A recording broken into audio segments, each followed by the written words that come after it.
Tommy Steps ဆိုတဲ့ကလေးလေးကအမဲလိုက်တာကိုမကြိုက်ဘူးဒါပေမဲ့မိသားစုနဲ့အပြင်ထွက်လာရင်သူ့တနက်ကမတော်တဆပစ်ထွက်သွားပြီး Kevin လို့ခေါ်တဲ့ကြွက်တောင်လေးတစ်ကောင်ကိုပစ်မိသွားတယ်။ Tommy ကအယမ်းလန့်သွားပြီးအဲ့ဒီကြွက်တောင်လေးကိုကောက်လိုက်တဲ့အချိန်မှာ Polynesia ဆိုတဲ့မကောင်းငတ်တစ်ကောင်ရောက်လာတယ်။အဲ့ဒီငတ်က Tommy ကိုလူမသိသူမသိမျက်ပင်တွေထူထပ်ပြီးပေါက်လုံးနေတဲ့အင်ကြီးတစ်လုံးစီခေါ်သွားတယ်။အဲ့ဒီအင်ကြီးထဲမှာတော့နှစ်ပေါင်းကြီးလူသားတွေနဲ့စကားမပြောတော့တဲ့လူတစ်ယောက်နေလာနေတယ်။သူကတော့တရိတ်ဆန်တွေနဲ့စကားပြောနိုင်တဲ့ဒေါက်တာဂျွန်ဒူးလစ်တယ်ပါ။သူ့ဇနီးလီလီတေဆုံးပြီးနောက်ဒူးလစ်တယ်ကကဘာကြီးနဲ့ကိုပိတ်ထားလိုက်တယ်။အဲ့ဒီမလားလူမလားတရိတ်ဆန်တွေနဲ့ပဲနေနေတာပေါ့။ဒါပေမဲ့လီလီရို့စ်ရောက်လာပြီးအယမ်းနေမကောင်းဖြစ်နေတဲ့ဘရင်ကြီးဗစ်တိုးရီးယားကိုကယ်ပေးဖို့တောင်းဆိုလာတဲ့အချိန်မှာအရာအလုံးပြောင်းသွားတယ်။ဒူးလစ်တယ်ကမသွားချင်ဘူး။ဒါပေမဲ့သူတရိတ်ဆန်တွေကသူ့ကိုပြောလိုက်တယ်။သူ့ရဲ့တရိတ်ဆန်အင်ကြီးကဘရင်ကြီးကြောင့်ပဲမဖြတ်ပဲအခုထိရှိနေသေးတာပါဆိုပြီးနောက်ဆုံးတော့ Buckingham Palace ကိုတွားမယ်လို့ဒူးလစ်တယ်ကဆုံးဖြတ်လိုက်တယ်။အဲ့ဒီမှာပဲဘရင်မကြီးကိုအစိတ်တိုက်ထားကိုဒူးလစ်တယ်စတီးသွားတယ်။ကုသနိုင်မယ့်နီးနန်းကတော့ဒနာယီထက်ကအီဒန်တစ်ပင်နဲ့အသီးတစ်မျိုးပဲဖြစ်တယ်။အဲ့ဒီအသီးက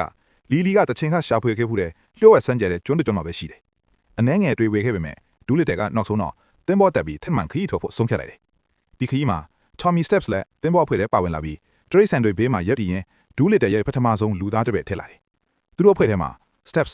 Gorilla Chichi, Polar Wet Yoshi,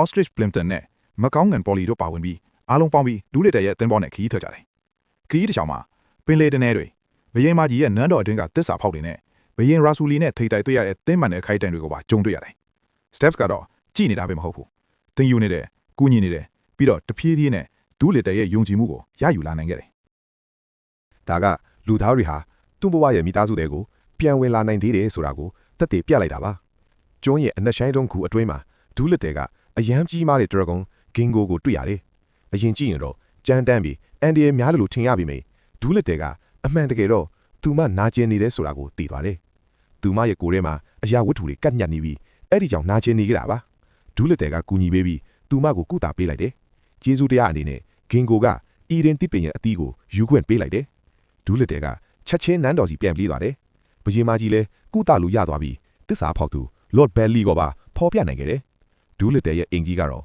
တော်ဝင်တရိတ်ဆန်စေးရုံတစ်ခုဖြစ်လာပြီး Steps ကလည်းသူ့ရဲ့တရားဝင်တပည့်အဖြစ်လက်ခံခံရတယ်။လီလီကိုဆုံးရှုံးပြီးနောက်ပထမဦးဆုံးအကြိမ်အနေနဲ့ဒူးလစ်တယ်ရသူ့ရဲ့တကားတွေကိုနှလုံးသားကိုပါပြန်ဖွင့်လိုက်နိုင်ခဲ့တယ်။